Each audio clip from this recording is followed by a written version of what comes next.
अस्सलाम वालेकुम। आज हम मैथमेटिक्स फर्स्ट ईयर के एक्सरसाइज 1.3 के क्वेश्चन नंबर 4 से स्टार्ट करेंगे। इसमें हमारे पास लिखा हुआ है prove that z bar is equal to z if and only if z is real. इसमें हमने प्रूफ ये करना है कि अगर z बार हमें मालूम है कॉन्जुगेट को रिप्रेजेंट करता है इक्वल टू z हो, यानी जो कॉम्प्लेक्स नंबर है वो और उसका जो कॉन्जुगेट है दोनों की वैल्यू अगर सेम हो तो फिर हमने प्रूफ करना है z इज़ रियल नंबर। अब किसी नंबर को या किसी कॉम्प्लेक्स नंबर को रियल कैसे प्रूफ किया जाता है कि z is equal to real क्या होगा। z is equal to real का मतलब समझने के लिए हम इस बात को समझेंगे कि अगर हमारे पास लिखा हो z is equal to a plus iota B, तो हमें मालूम है इसमें जो a है ये रियल पार्ट को रिप्रेजेंट करता है और जो b है ये इसके इमेजिनरी पार्ट को रिप्रेजेंट करता है। a रिप्रेजेंट कर रहा है रियल पार्ट को और b रिप्रेजेंट करता है इमेजिनरी पार्ट को। अगर ये इमेजिनरी पार्ट ज़ीरो हो जाए, इमेजिनरी पार्ट मीन्स b की वैल्यू अगर ज़ीरो हो जाए तो फिर z की वैल्यू हमारे पास टोटल रह जाएगी इक्वल्स टू a, और z अगर a के इक्वल होगा तो फिर हम कह सकते हैं कि इट इज़ रियल। तो अगर हमने ये प्रूफ करना है कि z रियल नंबर है तो हमें ये प्रूफ करना पड़ेगा कि इसका इमेजिनरी पार्ट b ज़ीरो के इक्वल है, तो बाकी हमारे पास z की वैल्यू सिर्फ रह जाएगी इक्वल्स टू a, तो फिर हम कहेंगे कि z जो है वो रियल नंबर है। तो इसमें हमने ये जो लिखा हुआ है proof that z bar is equal to z if and only if z is real, ये एक्चुअली इस थ्योरम को सॉल्व करने के लिए, इस क्वेश्चन को सॉल्व करने के लिए हमें इसको दोनों तरफ से प्रूफ करना पड़ता है। जिस क्वेश्चन में ये स्टेटमेंट आ जाए इफ एंड ओनली इफ, उसमें आप इसको दोनों साइड से प्रूफ करेंगे। उसका मेथड मैं यहाँ पे समझा देता हूँ। पहले जो इफ एंड ओनली इफ से पहले जो कंडीशन लिखी हुई है उसको हम लिखेंगे कि ये कंडीशन गिवन है, given z bar is equal to z। इस कंडीशन को हमने यूज करना है और उसकी मदद से हमने प्रूफ करना है, to prove z is real. अब जो गिवन स्टेटमेंट होगी उसको यूज किया जाएगा और उसको यूज करते हुए जो टू प्रूव वाली स्टेटमेंट है ये हमने प्रूफ करनी है। उसके लिए हम लिखेंगे as z bar is equal to z। अब हमें मालूम है, हमने पहले भी पढ़ा हुआ है कि अगर z की वैल्यू ना दी जाए तो वो a प्लस आयोटा बी से, जैसे यहाँ पर हमने लिखा है उससे ही हमेशा ये रिप्रेजेंट होती है, और z बार की वैल्यू भी हमें मालूम है कि ये रिप्रेजेंट करता है a माइनस आयोटा b को। तो a minus iota b is equal to a plus iota b आ जाएगा। अब इसको सिंप्लीफाई करने के लिए सारी टर्म्स को अगर आप एक तरफ शिफ्ट करें, a minus iota b minus a minus iota b is equal to 0। a और माइनस a कैंसिल हो जाएगा, माइनस आयोटा b और minus iota b minus 2 iota b is equal to 0। ये माइनस 2 आयोटा जो b के साथ multiply हो रहा है, अगर हम इसको दूसरी साइड पर डिवाइड कर दें तो 0 से डिवाइड होकर टोटल इसका आंसर आ जाएगा इक्वल टू 0। और हमारा टारगेट भी यही था कि हमने प्रूफ करना था कि z रियल नंबर है, और z रियल नंबर तब होगा जब उसका इमेजिनरी पार्ट b इक्वल होगा 0 के, ताकि z हमारे पास सिर्फ रह जाए इक्वल्स टू a के। तो जब हमने ये प्रूफ किया कि b इक्वल है 0 के, so z is equal to a plus iota b is equal to a plus 0, तो z इक्वल होगा एक्चुअली a के। मैं यहाँ पे इसको दोबारा लिख देता हूँ, z is equal to a plus iota b। अब यहाँ पे चूंकि हमारे पास b की वैल्यू 0 है तो ये z की वैल्यू हमारे पास आ जाएगी a प्लस आयोटा मल्टीप्लाई 0। इसको सिंप्लीफाई कर लें तो z की वैल्यू टोटल हमारे पास आ जाती है इक्वल्स टू a के। और ऑब्वियसली पहले भी हमने क्वेश्चन सॉल्व किए हैं और ये सपोज ये हमारे पास गिवन है, ये हमने प्रूफ किया है कि सो z इज रियल नंबर। तो इस मेथड से हमने इसका फर्स्ट पार्ट सॉल्व किया है, जिसमें हमने जो इफ़ एंड ओनली इफ़ से पहले की कंडीशन थी उसको सपोज करना है कि वो हमारे पास गिवन है। इफ़ एंड ओनली इफ़ के बाद जो कंडीशन है उसको हमने प्रूफ करना है। उसको प्रूफ करने के लिए जो गिवन कंडीशन दी जाएगी उसको हमने यूज़ करना है as z bar is equal to z। उसके बाद इनकी वैल्यूज़ हमने पुट करनी है, ये वैल्यूज़ हमने पहले भी यूज़ की हुई हैं। इस इक्वेशन को अगर हम सिंप्लीफाई करें तो हमारे पास b का आंसर इक्वल आता है 0 के, यानी इमेजिनरी पार्ट z का 0 है। So z is equal to a plus iota b में अगर हम b की जगह 0 पुट कर देंगे तो टोटल z की वैल्यू इक्वल्स टू a रह जाएगी, जो ये शो करता है कि जो z है ये रियल नंबर है। अब इसके अपोजिट ये जो हमारा क्वेश्चन है इसको सॉल्व करने के लिए अब इसके जो दूसरा पार्ट है वो भी हमने सॉल्व करना है। दूसरे पार्ट को सॉल्व करने के लिए उसमें हमारे पास आ जाएगा इसका कन्वर्स। जब हम इसका कन्वर्स बनाएंगे तो वो कैसे होगा, उसके लिए हम यहाँ पे लिखते हैं कन्वर्स। कन्वर्स में हमने क्या करना है, अब इसके अपोजिट स्टेटमेंट हमने प्रूफ करनी है। अपोजिट स्टेटमेंट मींस अब जो इफ एंड ओनली इफ से पहले कंडीशन थी जो गिवन थी वो टू प्रूव हो जाएगा और जो टू प्रूव थी वो गिवन में कन्वर्ट हो जाएगा। तो यहाँ पर अब हम लिखेंगे गिवन z इज रियल और to prove z bar is equal to z आ जाएगा। अब कन्वर्स में आपने अपोजिट इसको प्रूफ करना होता है और ये कन्वर्स का प्रोसेस जो है यानी दोनों साइड से प्रूफ सिर्फ तब किया जाता है जब क्वेश्चन में ये इफ एंड ओनली इफ की कंडीशन दी जाए। अगर सिर्फ इफ लिखा हो तो फिर वन साइडेड भी ओके है। अब इसको प्रूफ करने के लिए जो गिवन हमारे पास स्टेटमेंट है यानी z इज रियल, इसको हम यूज करेंगे एज z इज रियल। और अगर z रियल नंबर है तो फिर हम लिख सकते हैं so z is equal to a। जैसे भी हमने पिछले पार्ट में लिखा कि z रियल नंबर तब होगा जब z सिर्फ a के इक्वल होगा, उसका इमेजिनरी पार्ट 0 के इक्वल होगा। तो z is equal to a। अब अगर हम इस z का कॉन्जुगेट लें, अगर हम इस पर कॉन्जुगेट को अप्लाई करें z बार तो वो भी इक्वल होगा a के, क्योंकि अगर रियल नंबर है तो उसका कॉन्जुगेट भी रियल नंबर होता है। ये z बार की value a minus aorta b है, z की value a plus aorta b है, तो a का साइन चेंज नहीं हो रहा, रियल पार्ट का साइन चेंज नहीं होता, इमेजिनरी पार्ट का साइन चेंज होता है। तो यहाँ पे हमारे पास z बार की वैल्यू a आ गई, z is equal to a and z bar is equal to a, so z is equal to z bar, या z bar is equal to z। ये हमने इसकी जो दूसरी साइड थी उसको भी प्रूफ कर दिया। तो ये क्वेश्चन है, इंपॉर्टेंट क्वेश्चन है, क्योंकि इसको हमने इफ एंड ओनली इफ की कंडीशन की वजह से दोनों साइड से प्रूफ करना होता है। इसमें हमने कन्वर्स भी करना होता है। एक हमने फर्स्ट स्टेटमेंट सपोज की इफ एंड ओनली इफ से पहले वाली को गिवन और इफ एंड ओनली इफ के बाद की जो कंडीशन है उसको हमने प्रूफ किया। फिर उसका अपोजिट कन्वर्स हमने लिया, गिवन को हमने टू प्रूफ में कन्वर्ट कर दिया और टू प्रूफ को हमने गिवन में कन्वर्ट कर दिया, और दोनों साइड से हमने इस इक्वेशन को प्रूफ करना होता है। तो उम्मीद है कि ये क्वेश्चन आपको समझ में आ जाएगा, इसको अच्छे तरीके से आप लोगों ने तैयार करना है। तो उसके बाद नेक्स्ट इसका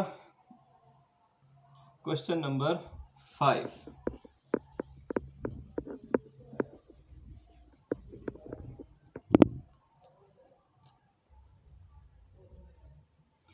क्वेश्चन नंबर 5 में लिखा हुआ है simplify bye expressing in terms of a plus iota b।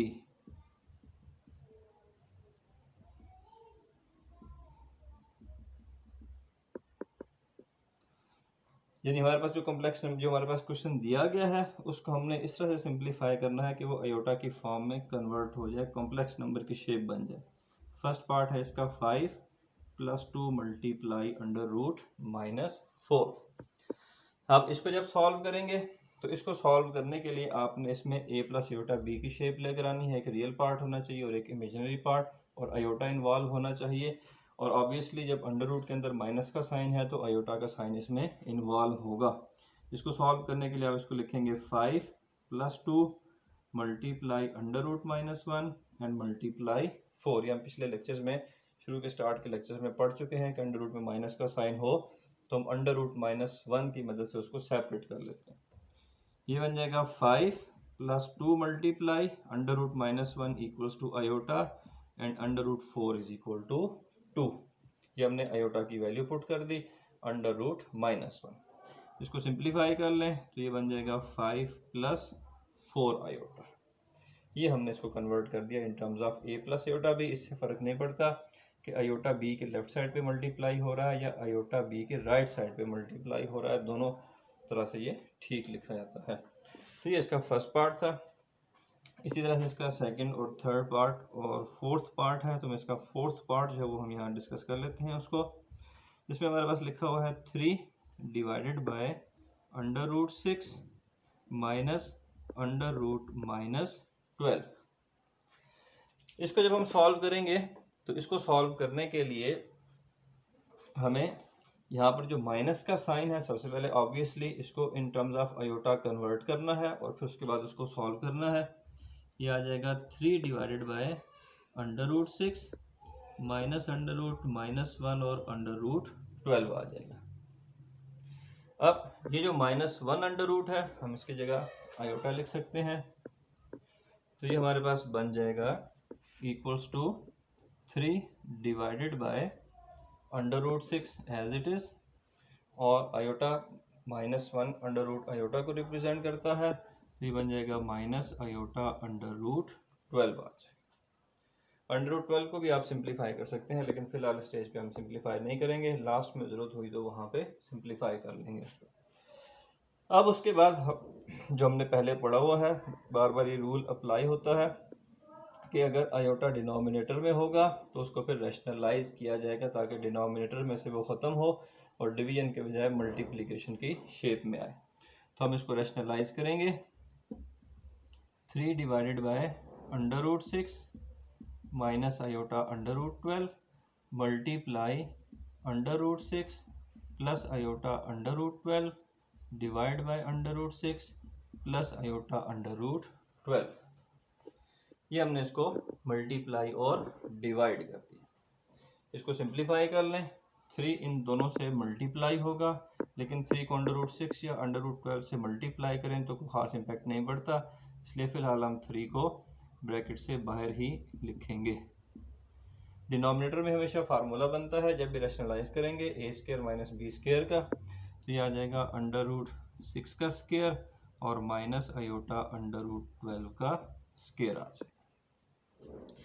इसको सिंप्लीफाई करेंगे तो ये बन जाएगा 3 √6 प्लस आयोटा √12 डिवाइड बाय √6 का स्क्वायर 6 माइनस आयोटा का स्क्वायर -1 और √12 का स्क्वायर 12 आ जाएगा।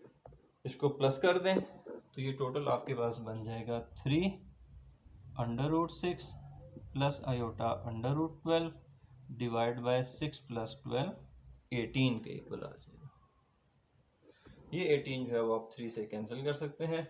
इस 18 को अगर हम 3 से कैंसिल करें तो बाकी हमारे पास जो बच जाएगा वो रह जाएगा √6 plus iota √12 whole divided by 6 आ जाएगा, बिकॉज हम इस 3 को कैंसिल कर सकते हैं। 18 से 3 6 are 18। अब इसको सेपरेट कर लें। √6 divided by 6 plus iota √12 divided by 6। इसको सॉल्व करने के लिए, इसको सिंप्लीफाई करने के लिए, ये जो √6 लिखा हो, ये डिनोमिनेटर में 6 है, इसको आप लिख सकते हैं √6 multiply √6, because √6 multiply √6 is equal to √6 square और वो इक्वल होगा 6 के।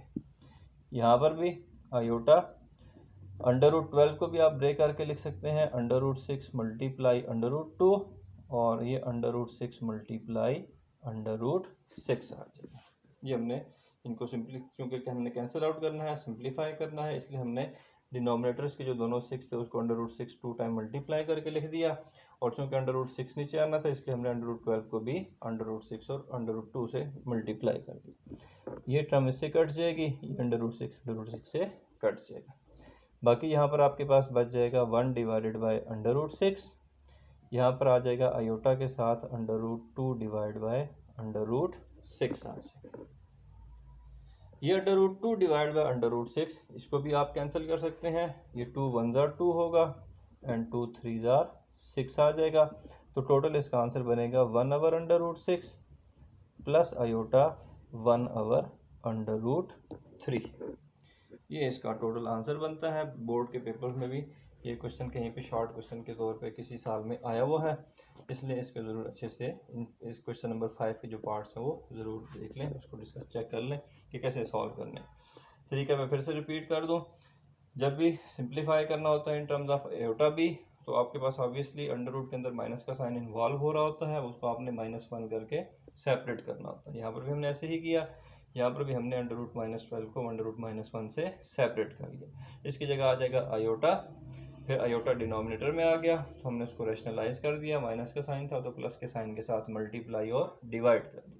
उसके बाद इनकी मल्टीप्लिकेशन करनी है, डिनोमिनेटर में एज यूजुअल फार्मूला बनेगा ए स्क्वायर माइनस बी स्क्वायर का, उस सबको सिंप्लीफाई किया तो हमारे पास डिनोमिनेटर में 6 बच जाएगा। उस 6 को दोनों से अलग अलग सेपरेट डिवाइड कर दें, और उसके बाद क्योंकि ये भी अंडर रूट 6 है, ये भी 6 है, और इसको हमने सिंप्लीफाई करना था, तो उसके लिए हमने 6 को under root 6 multiply under root 6 की शेप में लिख दिया। और उसके बाद जो टर्म्स कैंसिल आउट होती थी वो कैंसिल आउट की, यहाँ पे 2 भी 6 से कैंसिल होगा, तो ये हमने इन terms of a plus iota b, इसका जो क्वेश्चन है ये कंप्लीट होगा। अब इसका क्वेश्चन नंबर 6 वो भी हम देख लें इसको, ताकि हमारे लेक्चर में ये 3 क्वेश्चन जो हैं ये कंप्लीट हो जाएं। क्वेश्चन नंबर 6 में लिखा हुआ है, शो दैट